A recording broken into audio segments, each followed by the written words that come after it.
भ्रष्टाचार मुक्त बिहार की शुरुआत का ये पहल शुरू हुआ है।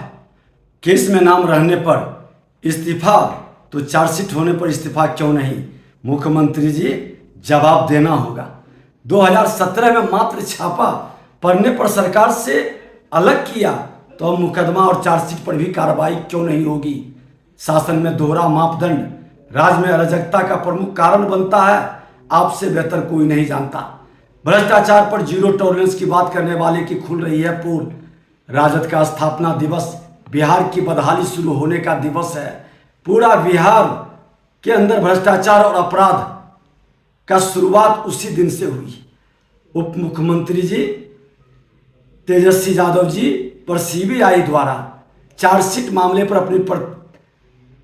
अपनी प्रतिक्रिया मुख्यमंत्री को व्यक्त करना चाहिए था। पूर्वक परंपरा और नैतिकता के आधार पर मुख्यमंत्री का इस्तीफा अविलंब लेना चाहिए। राज्य के हित में बिहार की जनता जानती है कि किस प्रकार वर्ष 2005 में दलित के पुत्र श्री जीतन राम मांझी जी का मात्र केस में नाम रहने पर इस्तीफा लिया गया था। वर्तमान में 17वीं विधानसभा में मेवालाल चौधरी एवं पिछले साल महागठबंधन सरकार बनने पर कार्तिक कुमार का इस्तीफा लिया गया था। वर्ष 2017 में तो सीबीआई द्वारा छापा मारने पर ही आपने राजद से अलग हो गए थे। अब कौन सी मजबूरी है, राजद के मुखिया भ्रष्टाचार के बड़े मामले में चार्जशीटेड उप मुख्यमंत्री पर कार्रवाई क्यों नहीं कर रहे हैं। शासन में इसी दोहरा मापदंड के कारण बिहार में प्रशासनिक अराजकता चरम पर है। जन कल्याण की योजनाएं भ्रष्टाचार की भेंट चल रही है। सरकार का इकबाल खत्म हो चुका है। इस स्थिति से उबरने के लिए आवश्यक है कि राज्य के मुखिया स्वतंत्र एवं निष्पक्ष होकर निर्णय लें। मुख्यमंत्री जी आपकी भी अग्नि परीक्षा है। महागठबंधन सरकार का तमाशा राज्य के लोग अच्छी तरह से देख रहे हैं। शिक्षा मंत्री उनके विभाग अपर मुख्य सचिव में तनातनी के बीच राजद जदयू का स्टैंड भी अलग अलग है। राजद शिक्षा मंत्री के पक्ष में खड़ी है तो जदयू अपर मुख्य सचिव के पक्ष में। मंत्रिमंडल की सामूहिक जिम्मेवारी के सिद्धांत का तार तार हो रहा है। शासन लगता है कि कहीं अराजकता का शिकार है। मुख्यमंत्री जी आपको चुप्पी तोड़ना होगा। उप मुख्यमंत्री का कब इस्तीफा लेंगे ये बताना पड़ेगा।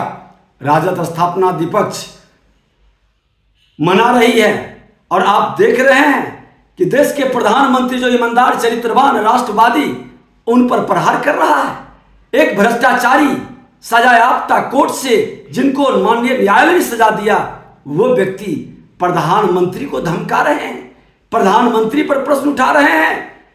याद रखिए जब जब भ्रष्टाचार देश के अंदर बढ़ा है, कांग्रेस को भी बिहार की धरती लोकनायक जयप्रकाश नारायण के नेतृत्व में उसको देश से विदा किया गया था। श्रीमान लालू प्रसाद यादव जी आपके भ्रष्टाचार के कारण ही आपको विपक्ष बनने लायक भी जनता नहीं छोड़ी थी और आपको सत्ता से बाहर कर दिया था।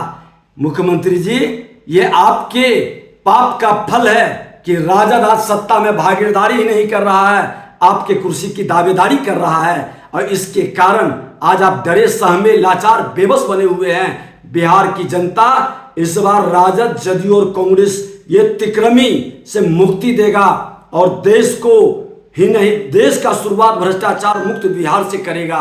बिहार की जनता अब इसको माफ नहीं करेगी। अगर जो आप कुर्सी से नहीं हटाए तो बिहार की जनता जन आंदोलन सड़क से सदन तक करके आपको सत्ता से बेदखल करने की पूरी लड़ाई लड़ेंगे। जब से छोटे भाई ने चरवाहा विद्यालय वाले बड़े भाई के साथ गलबहियां कर दिन दहाड़े जनादेश का अपमान करते हुए सरकार बनाई है और माननीय चंद्रशेखर जी को शिक्षा मंत्री बनाया है, तब से शिक्षा विभाग लगातार सुर्खियों में है। अब तो हद ही हो गई। माननीय मंत्री जी के आप सचिव को विभाग में प्रवेश करने पर रोक लगा दिया गया। जब मंत्री और अपर मुख्य सचिव की लड़ाई ऐसी सतही स्तर पर उभर कर सामने आ गई तब तो विभाग का भगवान ही मालिक है। अपर मुख्य सचिव और मंत्री के बीच आरोप प्रत्यारोप का दौर जारी है। यह शिक्षा व्यवस्था को रसातल में ले जाएगा। सुशासन बाबू इस पर कोई ध्यान नहीं। ध्यान भी कैसे हो, प्रधानमंत्री बनने का जो सपना मन के अंदर संजोकर बैठे हैं और विपक्षी एकता का राग अलाप रहे हैं। चरवाहा विद्यालय वाले चारा घोटाला करने वाले लोगों के दिल से मिली गलबहियां आज किस स्तर पर पहुंचा दिया है। यहाँ के नौजवानों नौनिहालों को जो भविष्य बर्बाद हो रहा है, शिक्षा मंत्री जी को उस पर ध्यान नहीं है। युवा पीढ़ी को आप किस तरह से यहाँ के शैक्षणिक वातावरण, यहाँ के शिक्षक के साथ जो पाप कर रहे हैं उस पाप का फल फलीभूत होगा और आने वाला दिन में इसकी सजा मिलेगी। शिक्षा मंत्री जी, आप यहाँ के प्रतिभा का अपमान किए कि यहाँ गणित का, विज्ञान का, अंग्रेजी का प्रतिभा नहीं है, शिक्षक नहीं मिल रहे हैं। आपके इस तरह के अपमान बिहार की जनता के हृदय में सूल के तरह चुभ रहा है और आप जैसे लोग शिक्षा विभाग के मंत्री के